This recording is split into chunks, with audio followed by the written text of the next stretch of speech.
Hello everybody, welcome back to Vinyl Junkie Record Shop. My name is Mike and I want to do a video today that showcases a lot of vinyl finds that I've picked up, used vinyl finds that I've picked up here. Most recently in my weekend excursion to Columbus, Ohio, I visited about, I think, 6 different record shops there in town, and I picked up something from all 6 places. In fact, when I say I picked up something, this is what. Look at that. That is everything that I picked up over the course of visiting 6 different shops throughout the weekend. And then I've got a smaller stack over here of some things that I picked up locally a couple weeks ago, week and a half, probably two or 3 weeks ago. And I'm going to burn through those real quick before we get into this stuff from Columbus. So, what you can play it in the background here. See it back here. I finally picked up a copy of the Uriah Heep, Look at Yourself. This is one that I have not had on vinyl. This is, most Uriah Heep fans say this is their favorite Uriah Heep album. To me, this is great. It goes right up there with Demons and Wizards and The Magician's Birthday. But a fine album.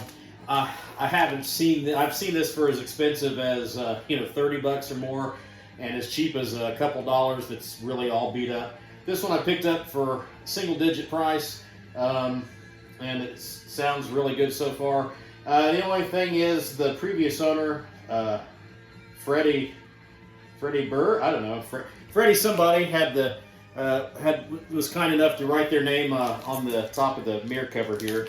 But hey, didn't want to spend a whole lot of money to have it. Now I've got it, and I'm very happy to have it because I love Uriah Heep, one of my favorite bands, and their entire collection or their discography is amazing. So, all right, what else did we pick up on that little trip? We've got, this is Nicky Hopkins. The Tin Man Was a Dreamer. You might know Nicky Hopkins as a session pianist for the Rolling Stones and made some other appearances. I'm going to go through these really kind of rather quickly. This is the Motels, All for One. That's Martha Davis. This one has Take the L Out of Lover and Sober and Only the Lonely, 2 of their bigger tracks. Fun fact, Martha Davis, the singer for the Motels, appeared as one of the, I guess you call them sentient beings in the excellent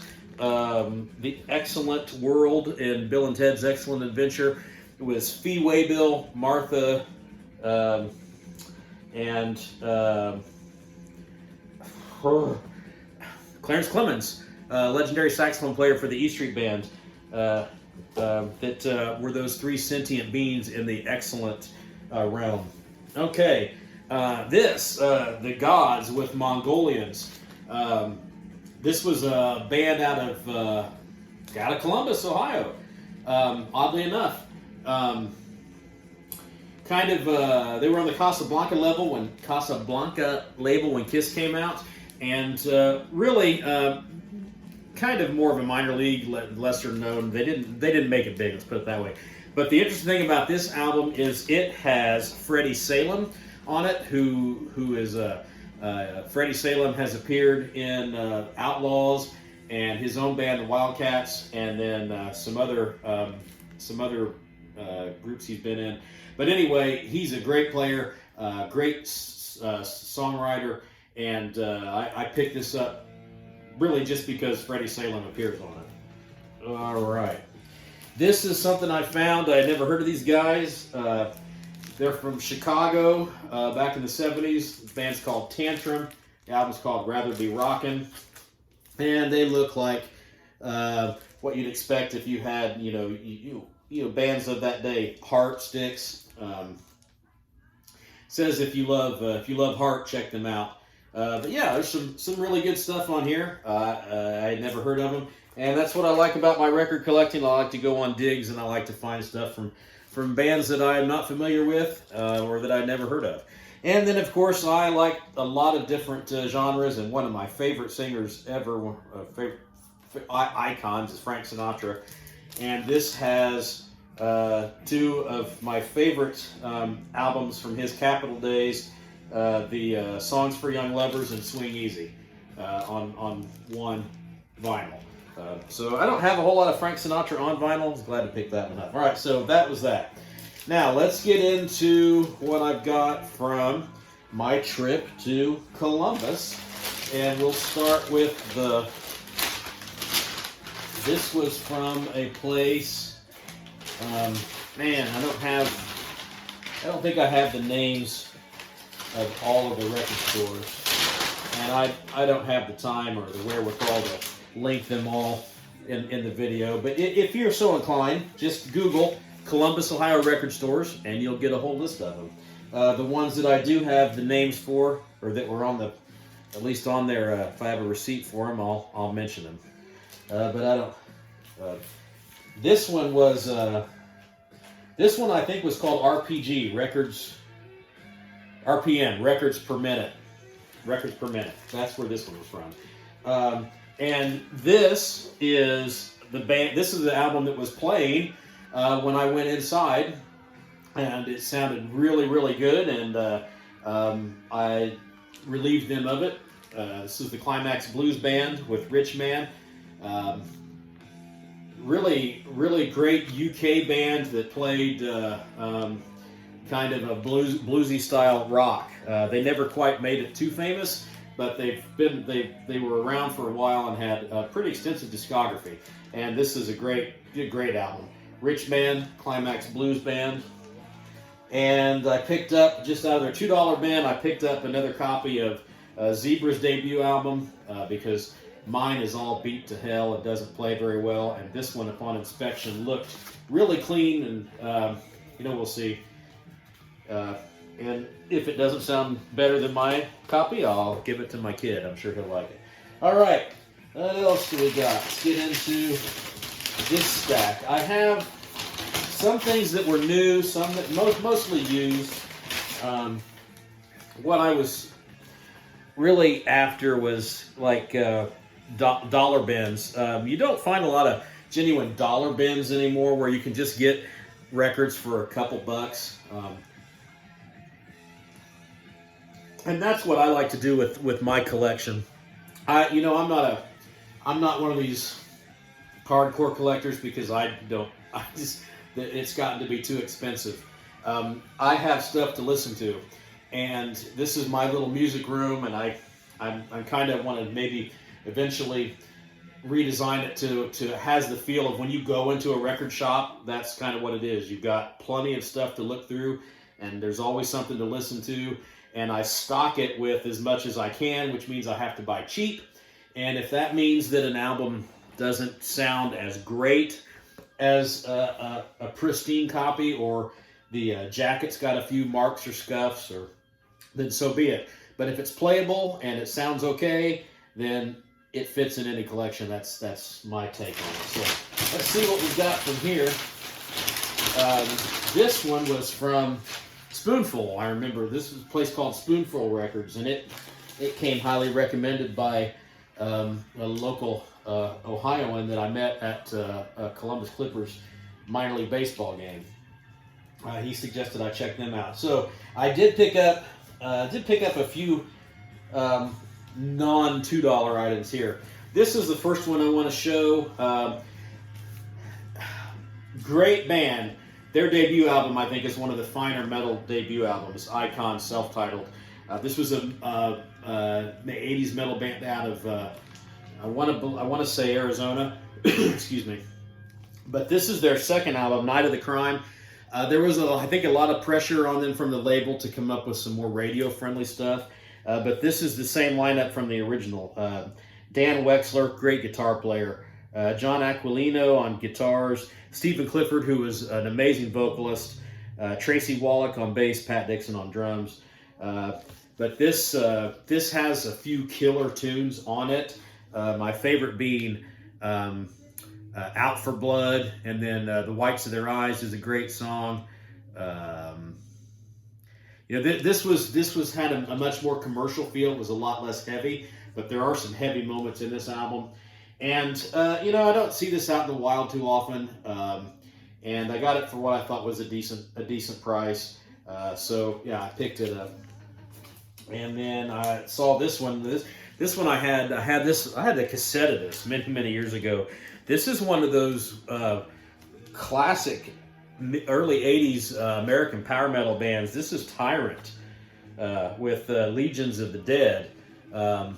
This is on. It was Enigma on Metal Blade. I'm going to get that out and just kind of show it because it's classic for all my metal fans out there.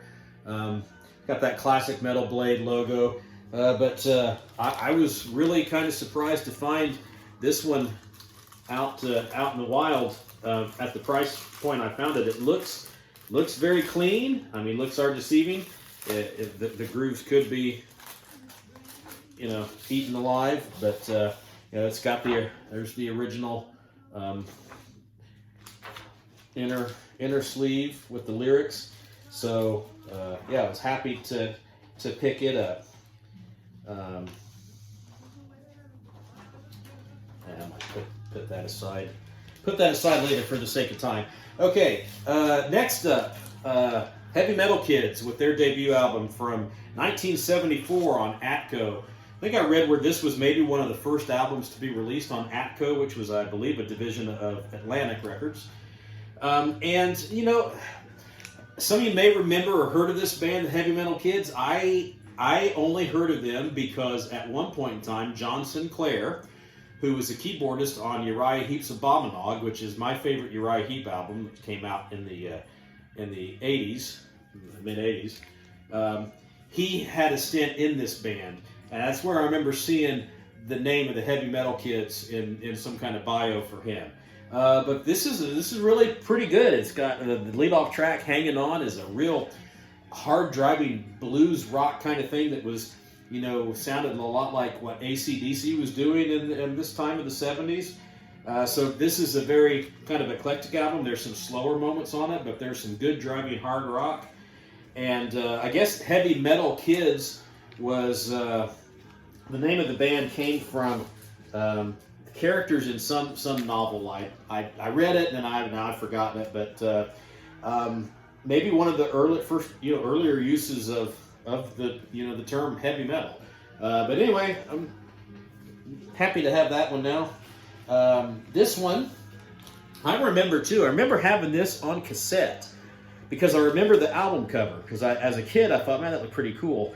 And it looks really heavy, and it's not as heavy as it quite looks. But this is a band called Storm. This is their debut. I believe they were from the United States, but I could be wrong. Anyway, quick check into their biography will show that people kind of compared them as a cross between ABBA and Queen. Pretty interesting. But there's some pretty good 70s hard rock on this album. And like I said, I remember having this cassette that there was a place called Woolworth Drugs, and they used to have a bunch of cassettes that you could get for like a quarter. And I had a bunch of those, and I just remember having this because I remember that picture. And then when I saw this in the bin, I'm like, no, I'll give this a reevaluate because I've since lost that cassette over the years. And anyway, I digress. But Storm, pretty cool stuff. Then I found this one. This is one I've been kind of wanting to have for a while. When this came out, I remember that the album cover art I thought was pretty cool. This is Don Felder's solo album, Airborne. Don Felder, of course, from the Eagles. I first saw this album when I was a kid. They had these things. They were bubblegum packs, and they were small size. They were like, I don't know, maybe, I mean, they weren't to scale, obviously, but they were like little squares, and then you'd open them up like a gatefold, and it had, the bubble gum was in the shape of a record, and then it would be albums that came out at the time. And I remember one that I had was this Don Felder Airborne. I never had this album, always been on the lookout for it, and I would have liked to have found it in the dollar bin. I got it for $5, we'll take that. And then as I was checking out, this one was up there. This one was just kind of mandatory. Again, a cleaner copy of this is going to go for a lot more, but it looks really clean, and there's no scratches or scrapes or anything on it. The only thing I don't know is I don't know if this is the only inner sleeve. I don't know if the a lot of albums that came out back in this time, you didn't get lyric sheets or anything other than just a paper liner, and that's kind of a bummer. You never knew if the albums were like that, so if you bought the cassette or the CD, you might get more, and you were usually disappointed either way because you didn't get anything. But anyway, this is Agents of Fortune, Blue Oyster Cult. You got to have this in some format, and for just a few bucks, I wanted to have it in the record room. All right, so that was from that place. What do we got? Let's go here now. See if I can remember where this was from. Got a receipt in here. This was from, I don't know because it doesn't have the name of the business on the receipt. These might have been from,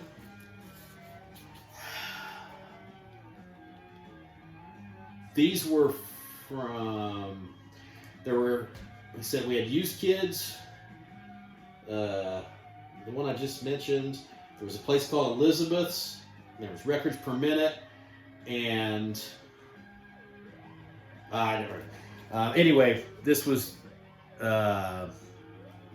Check them out. Just look, Columbus, Ohio record stores.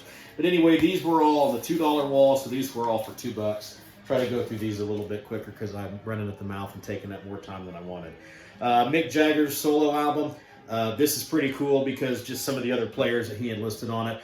They're Jaggers, and a lot of the songs are co-written with him and Keith Richards. So I don't know if they were leftover Stones tunes that never got used or what, but some great players on here. Most notably, Jeff Beck does most of the lead guitar work. Just running down here some of the names I see: Pete Townsend, Herbie Hancock, Bill Laswell, Nile Rodgers, Anton Fig, just a whole bunch of legendary performers that contributed to this solo album. All right, next up we've got Point Blank's debut album. Point Blank was a southern rock band that had a kind of a minor run throughout the years. These are on Artista. Still can't find for cheap the one that I really want. Got the song that introduced me to this band, a song called Nicole, and I can't even think of what the album is that it's from. But anyway, this is their debut. This is good southern hard rock, well worth a couple bucks.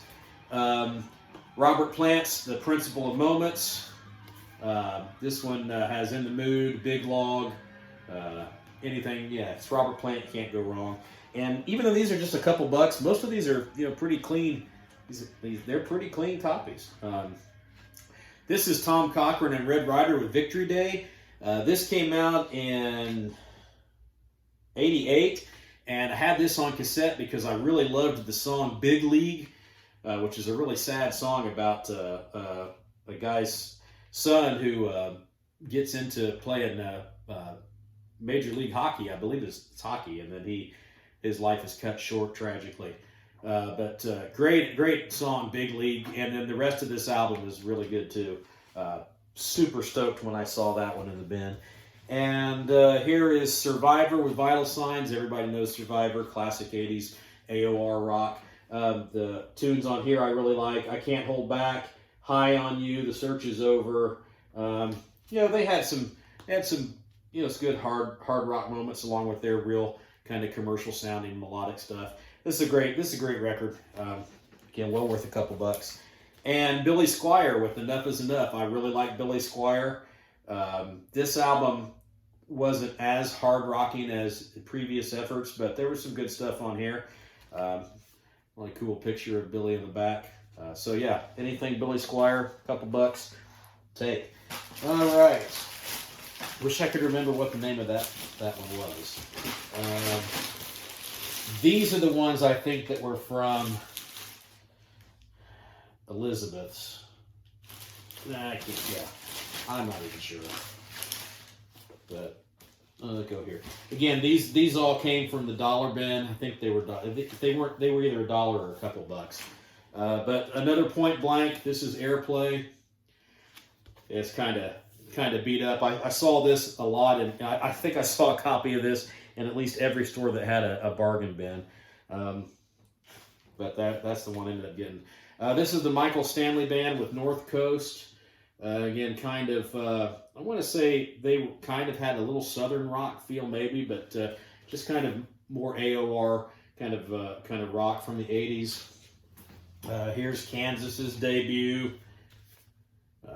Everybody knows Kansas. Again, this copy's beat up a little bit, but you know it's got the original inner sleeve, and it'll play well, or it'll play. So we've got the Chicago. I believe this is the greatest hits. Yeah, I want to say this is the greatest hits, but it's got everything you'd expect you want to hear from Chicago on here. 25 or 6 to 4. Saturday in the Park. I think maybe the inner liner's got a little bit of mold or gross to it, but the album itself looks really clean. Again, will it play? If it'll play, it'll go in the bin. Rod Stewart's Camouflage had the hit song Infatuation on it. I want to say that Jeff Beck? Jeff Beck does appear on this on some tracks. It doesn't really say who. Michael Landau on most of the tracks. I know that name from somewhere. I wish I could remember more, but a while back I picked up a few of these late 70s, early 80s Rod Stewart albums. And this was one that I couldn't find anywhere. So not a big fan of this album in general, but I love the track Infatuation. That's a great song. What do we have here? The Charlie Daniels Band with High Lonesome. Anything Charlie Daniels is great. And this one's got a really neat gatefold with some good photos in it. This one was from 1976, I believe. Honestly, I don't know if I might already have a copy of this somewhere, but you know, when you're not sure, you know, it's a couple bucks, grab another one. And then again, this one, this is not his best album, but it's Montrose. Pick this up. This one was from, what was this? 1975. This one does not have Sammy Hagar on it or Bill Church. But it does have Denny Carmassi on drums and Alan Fitzgerald on bass, who would go on to be in Night Ranger. Alan Fitzgerald would play keyboards in Night Ranger. But yeah, it's Montrose. Really can't go wrong. All right, so that was a stack of bargain bin albums from there, and then I think that this is the last stack that I had to show. These are all from a place called Used Kids. And that's their logo and their address there in Columbus. It's a great story. It was the biggest of all of them with the most selection, and they had absolutely everything. I could have spent an entire day just in there, but instead I dedicated the day to 6 different stores. But back in the back, they had a dollar room, and everything I'm going to show you here was $1. And I found some stuff I'm really happy that I found, and kind of shocked, actually. This one especially, I had never seen this in the wild. I have only seen this online when you look through the band's history and discography. But this is a really early release from 1976 from April Wine. The Whole World's Going Crazy. And yeah, I'm not super familiar with a lot of their earlier material. And then here's another one. This is April Wine live at the El Macombo. Again, these are classic albums, and I was just really surprised to find them for $1. Granted, the jacket's all beat up. It's got, it's torn there at the bottom, but the record itself looks really clean. So I've never seen these really old classic April Wine albums out anywhere. This one I just kind of bought. Again, it was $1. If it's not any good, then it's not any good. Batdorf and Rooney, maybe Rooney. I don't know. Just that I thought looked pretty cool. And the guys, they got long hair and guitars, and they look like they're jamming. So we picked it up just to see what it's about. Boy, here's an absolute stone cold classic. It falls into that category of it's beaten all to hell, but if it plays, it plays. This is Crosby, Stills, Nash & Young with Deja Vu. This, of course, has Woodstock on it, which is my favorite CSNY song, which dumbingly I ignorantly did not know was a cover. It was a tune written by Joni Mitchell. And I never knew that until I think maybe this year I finally learned that. Anyway, this is Ian Hunter, If You're Never Alone with a Schizophrenic. Title like that is probably frowned upon in the politically correct age that we are in now. But again, you see that one a lot. I showed this one earlier. I found a later album from this band, The Gods. This is their debut album. And I want to show, again, the jacket's all kind of messed up, but I thought they were on the Casablanca label, but this is not Casablanca. This is the Millennium label. Again, the album's, it's not pristine. It's got a few scratches and marks on it, but I've never had it, always seen it, and never wanted to pay double digits for it. Pick it up for $1. Here's another really big goodie. Lots of, I guess you call that ringware. It's not. It's been beat up a little bit, but the actual album looks pretty good. This is Ted Nugent's debut. The album looks okay. There may be a few scratches on it, but again, will it play? If it plays, it plays. What we got here? Nazareth, Close Enough for Rock and Roll. This is this has Telegram on it, and another Joni Mitchell tune, Telegram. I believe that's the case. I don't want to lie to you and sound like a dummy.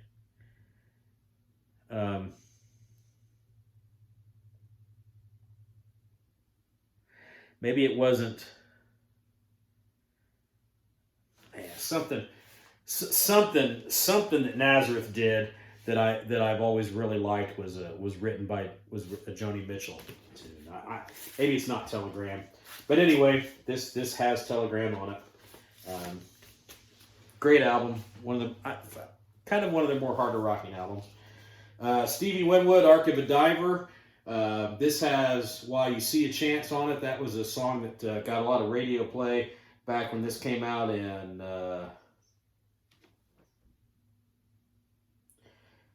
80-something. Does it not say on here? Usually it's pretty easy to see. Let's see. I can't see anything. 1980. So I was 10 when that came out. I remember liking that song quite a bit, While You See a Chance. And let's see. Against the Wind, Bob Seger and the Silver Bullet Band. This one's all beat to hell. It doesn't have an inner liner. It's just got the vinyl. But hey, who doesn't like some Bob Seger? We got Boz Scaggs with Middleman. This one has Breakdown Dead Ahead, another song that got a lot of radio play that I really enjoyed. This is an album, I had this many years ago, and it was one that I stupidly got rid of when I was downsizing. So replaced it, and I got it back again for $1. Same case with this one, REO Speedwagon High Infidelity. I got a lot of stuff that if I had it on CD, I got rid of the vinyl because it didn't have storage space for all my records, and I stupidly got rid of a lot of really great vinyl records that I'd love to have back again today. This was one of them. Again, it's not too bad of a it's been worn, but probably their breakthrough album that put them on the map. Don't let them go. Keep on loving you. Everybody knows that. Take it on the run. Tough Guys.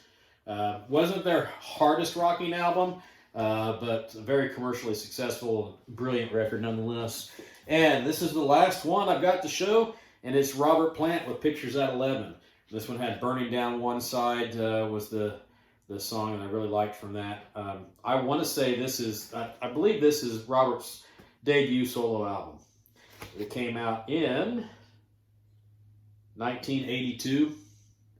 And again, pretty good shape and kind of a no-brainer to pick up for $1 if you don't already have it. All right, so that's everything I picked up in my weekend at Columbus, Ohio, and checking out the 6 different record stores I went to there. I did find at Used Kids. I found a well, it's not new. It came out 2013, but it was a new copy of Satan's Life Sentence, which I was stoked to find. So yeah, a wide variety of places to get things. A lot of those places had really good bargain bin sections and a really great selection of new and used vinyl. So if you're looking for a place to go record store shopping and digging, and you want to spend the day there, if you're not too far from Columbus, Ohio, I highly recommend you get out there and check out all the local record stores there. Again, Google them, Columbus, Ohio record stores, and you'll find them. Because I'm just not gonna take the time to link them there. So, hey, thanks for stopping by. I appreciate you hanging with me through this. Guys, that was a lot of stuff to show. And if you're new to my channel, help me out. Hit like and subscribe. And thanks for stopping by, and I'll catch you on the flip side.